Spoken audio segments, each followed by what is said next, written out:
Well, thank you all for being here today. Again, you know that you're in the beautiful 6th District, and what a great day today is that we are celebrating not just this court, but access to this court, which has been a long time coming. I was just telling the mayor and some other folks that I remember when I was a kid having to roll down those hills to come down here and play tennis back in the day. And so it's a wonderful day to see that now there's access for so many more people to be able to come down and play basketball, just enjoy just the beautiful scenery that's here. So without further ado, I'd like to turn it over to Mayor India Kincannon. Okay, thank you. And I'm going to give it over to Director of Parks and Rec, Cheryl Ely. Come on in. Good afternoon. Thank you all so very much for coming. One of the things to think about is you're standing on courts, but right behind you is a basically almost 60-year-old building. And inside that building are where we basically have an after-school program. We also do summer camp. And so summer camp right now is our teen camp. It's the only teen camp that we have. And so we get up to basically 75 teens between the ages of 12 and 15 that are out and about and enjoying our program. As you may have heard, CORE stands for Knoxville Outdoor Recreation Experience. And so this is an experience, getting kids out on such a beautiful space and in a park setting. So we're outside, we're enjoying it, and we have art. So mixing those things together basically kind of handles everything that we've set out to make CORE into. Inside that building we have Dee and some of his other colleagues that are doing senior fitness, and I have to call out Mayor O'Hara because she was here doing some training with Dee for a little while, so I don't know if she wants to be called a senior, but she took part in the senior fitness program. We also are doing volleyball, we're doing basketball. This is basketball season. Inside that gym, basically for the next couple of days, there will be tournaments that are happening. A city tournament is happening, so you're going to see kids in and out of this gym over the next couple of days. We also are doing volleyball. We're doing so many different things. The one thing is, as we look at this art pieces here on this court, is we're going to put an art piece inside the building. And so we work with the Public Art Committee to basically get a design, and they are now approving that design, and we will have an art piece through the Public Art Committee very soon. So we're excited about those opportunities. We're excited about continuing not just outside, but art inside, but also we want to make sure people realize that building back there is a community center. It is open to the community, it is for the community, and we want to make sure that you all enjoy it as a community. So thank you all so very much, and I'll turn it over to the mayor. Thank you, Councilmember McKenzie. Thank you, Cheryl Ely. I really appreciate everyone for being here today. We planned perfect weather, so thank you, Mother Nature. I want to just start by giving a little context. First of all, I love being here. I love our Parks and Rec team, and I love what we're celebrating here today. But the history of this particular location is long, and I love, and it represents some literary and leadership heroes of mine and of our communities. This quote by our own Nikki Giovanni, may she rest in peace, says, "All the while I was quite happy." That's an excerpt from her poem about some of her experiences here as a child growing up. And so I wanted to just give a shout out to Nikki Giovanni, native sister of Knoxville. She and her sister played here at this park. She spent her summers with her grandparents at a home nearby, and she wrote the poem that's one of her most celebrated called 400 Mulvaney Street. So we're very proud to call her a Knoxville native. And this was a park thanks to the contributions of its namesake, Cal Johnson.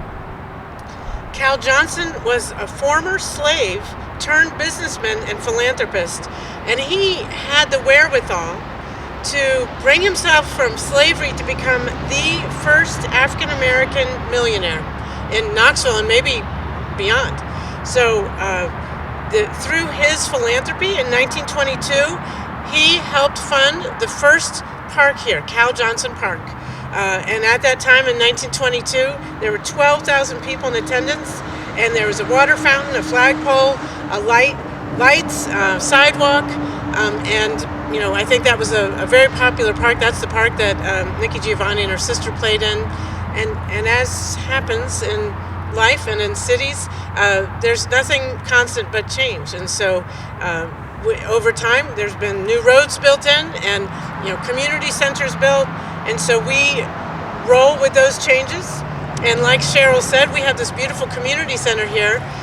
So when the weather isn't so nice and our community members want to do stuff inside, there's all the kinds of programs that Cheryl was mentioning.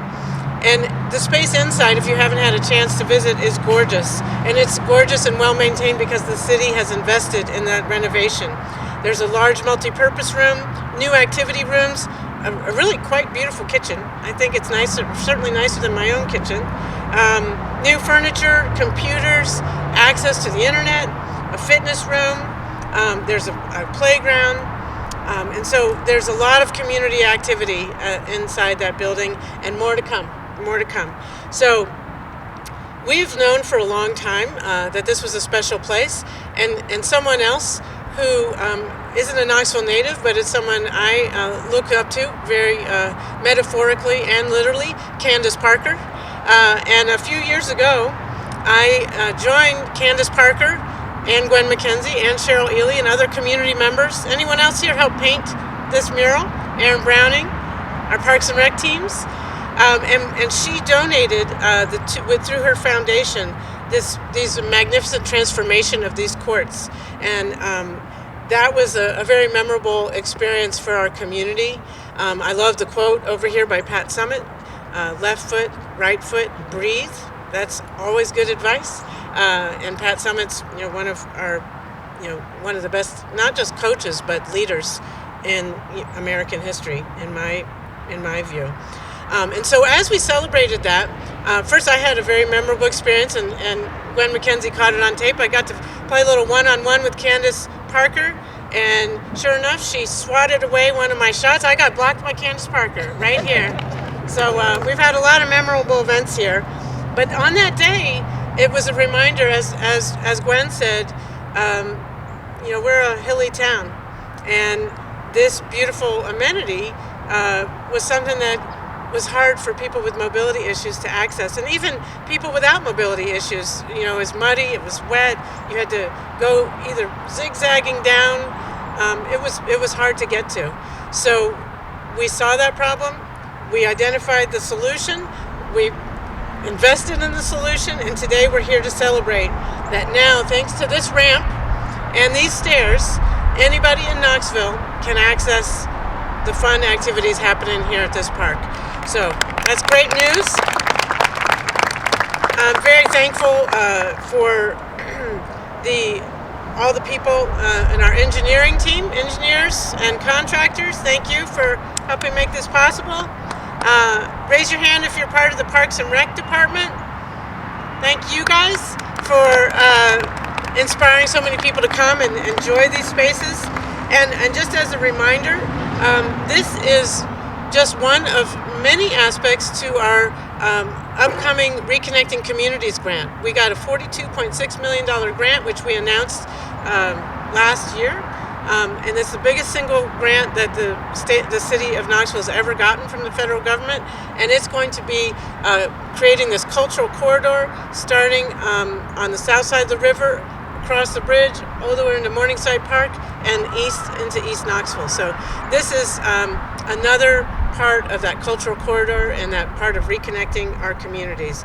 And now we are here to celebrate the access to this wonderful park. So without further ado, I'd like to invite elected officials and other leaders and people with the city to please come and join and bring that basketball. Let's do a ribbon cutting right behind me. So come on over. 5, 4, 3, 2, 1. All right. Yay! Awesome! Yay!